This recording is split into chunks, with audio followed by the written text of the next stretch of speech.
The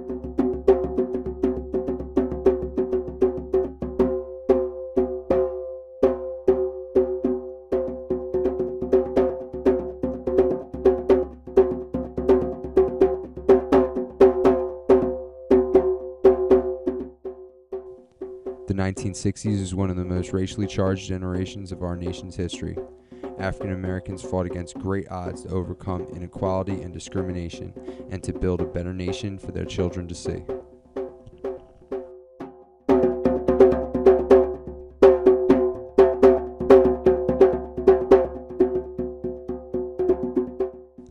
In December of 2006, the children of that generation were forced to see the evil that their parents had fought against in a little town called Jena, Louisiana. A student asked the teacher if he could sit under the tree. A place that was normally designated for white students to sit, not by any formal rules or policies or anything like that, but that's where they normally congregated. And it caused a problem. And then the next day or sometime afterwards, there was a noose hanging from that tree. The people who put the noose there did not get suspended or did not get expelled. They only got suspended for a couple of days. And the students were very agitated about that and frustrated about them being suspended and not expelled. Then I believe like the next day or something, there was a drama with one of the white students who was threatening one of the black students. I believe it was Michael Bell, if I'm not mistaken. And the student had a gun.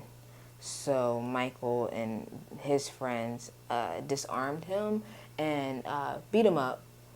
And the young man who was victimized, if you will, was sent to the hospital. He had some scrapes or whatever later on that night. He was at a party getting his dance on.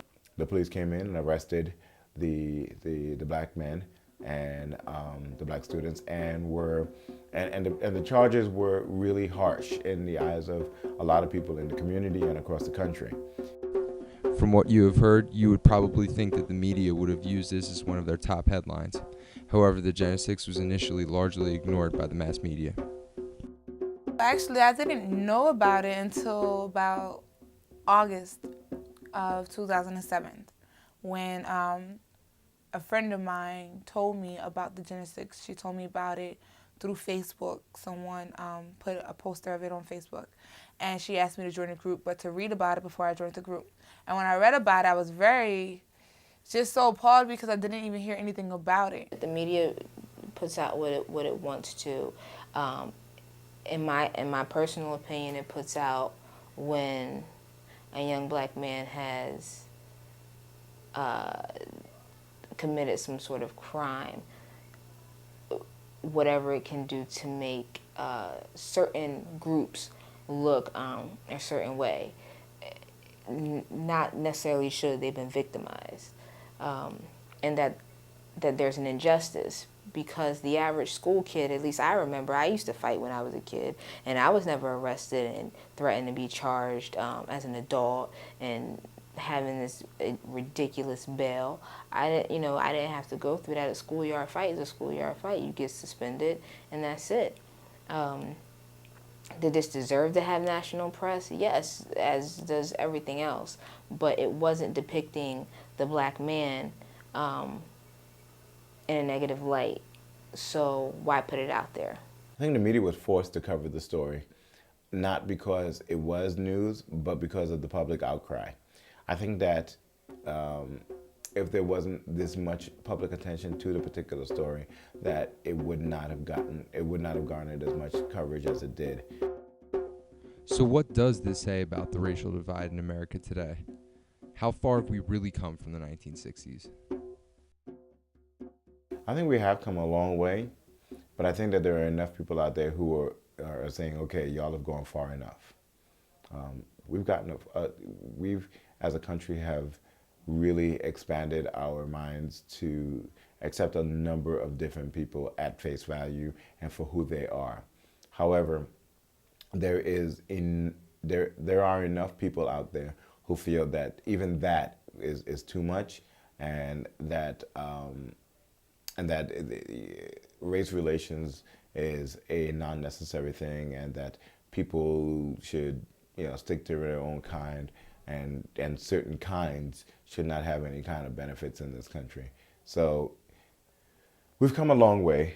The vast majority of Americans, I don't believe to be racist, but there are select few that are. And the sad part about it is that a lot of those people who are in power, are in a position of dominance in a dominant culture, and are able to cause the lives of the people not in a dominant culture to be miserable sometimes. People have this sense of my race is better than yours, and that will never go away. That will never die. So for someone who says that racism is dead, I tell them to wake up. I tell them that they're dead. They're not alive. They can't see. I think people who are believing that racism is dead is blind, and maybe foolish to think that it is. Maybe to a rich white person who don't have to deal with the effects of being told no, or the effects of being called a nigger, or being turned away because of the color of your skin, because white is still the majority, then you don't, of course racism will be there for them. But for a black person who struggles, or for a Hispanic person, or for a Korean person living in America who struggles and who get turned away, who is told no, who feels the effects of everyone looking at them or being looked down upon, racism will never die. Racism really is alive. It still is alive, and it's thriving, and we still have work to do. Speaking as a black woman, who I've read about the civil rights movement, and you think that we've come so far, has realized, there's still work to be done, and the movement is not over.